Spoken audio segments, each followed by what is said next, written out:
In the previous chapter, we have built our sign-in page with these 4 sign-in buttons. On this chapter, we are going to learn about Firebase authentication and enable each one of these sign-in methods.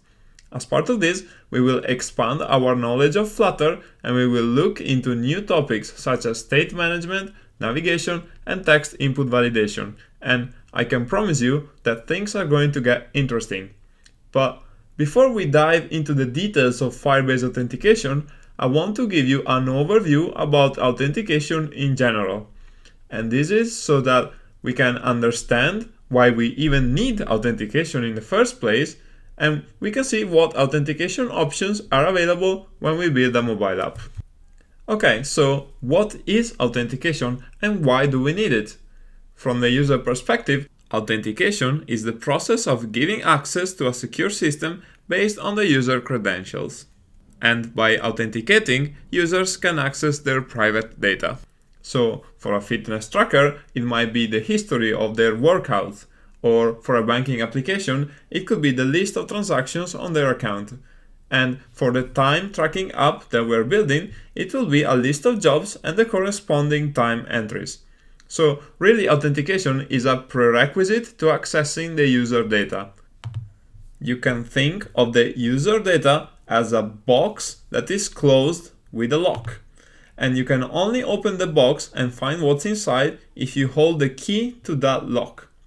Okay, so this should give us a sense for what authentication is. But authentication is a broad topic. So what authentication options do we have when we build a mobile app? And the first distinction that I want to make is that we can talk about local authentication and remote authentication. So local authentication is used to get access to information that is already accessible on the device. A good example of local authentication is unlocking your phone with a passcode or biometric options such as fingerprint scanning or face unlock.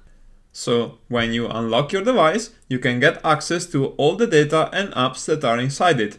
However, if you have any information that you want to store securely inside your app, then you can also add local authentication to your app as an additional layer of security. And this is so that to access the data in your app, not only you have to unlock your phone, but you have to perform an additional local authentication step. And this is something that you're probably familiar with. So for example, every time you open your banking app, you might be required to unlock it to access your account.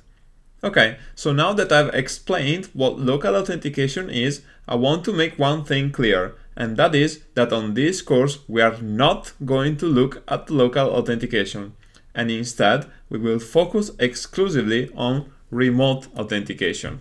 And remote authentication is the process of authenticating with a server which stores information about users and their data. So in our case, we are going to use Firebase as a backend to store both the user credentials and their data.